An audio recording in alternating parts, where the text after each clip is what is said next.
The Battle of Klock's Field, also called the Battle of Failings Orchard, and occasionally the Battle of Nellis Flatts or the Battle of Stone Arabia, was an encounter between Albany County, New York militia and a British-supported expedition of Indians and Loyalists led by Lieutenant Colonel Sir John Johnson and Captain Joseph Brant. Prelude. On October 19, 1780, Johnson and Brant's army of Indians and Loyalists, consisting of units from the King's Royal Regiment of New York, Butler's Rangers, and Brant's volunteers, proceeded to destroy homes and farm buildings in Stone Arabia north of Fort Kaiser, in modern Palatine Township in Montgomery County, New York. Colonel John Brown, commanding a force of Massachusetts levies and New York militia and Rangers, advanced from his post at Fort Paris with the aim of defeating one of Johnson's detachments,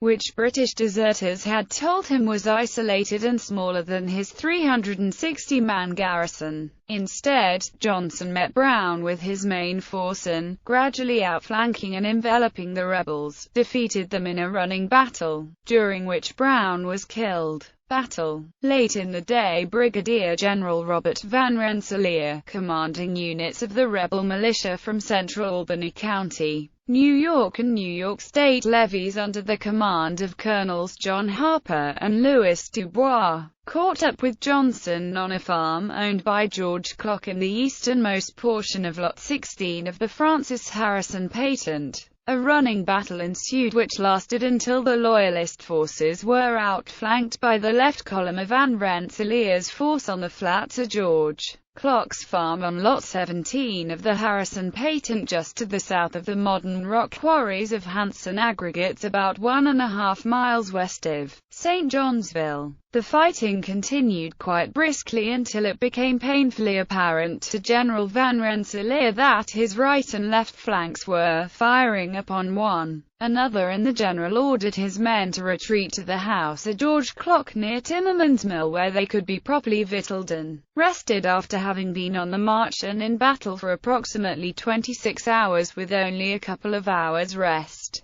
Becoming aware of Van Rensselaer's ceasefire, Sir John and Brant ordered their men to cross the Mohawk River at King Hendrick's Ford to avoid the necessity of approaching either Fort House on the west bank of the East Canada Creek or Fort Windecker, formerly known as Fort Hendrick, immediately opposite. During their precipitous escape, Johnson's men were forced to abandon their cannon, the baggage, and most of the prisoners they had captured earlier. Aftermath. In spite of the Loyalist losses, Johnson's campaign to destroy the agriculture and settlements of the area was enormously successful.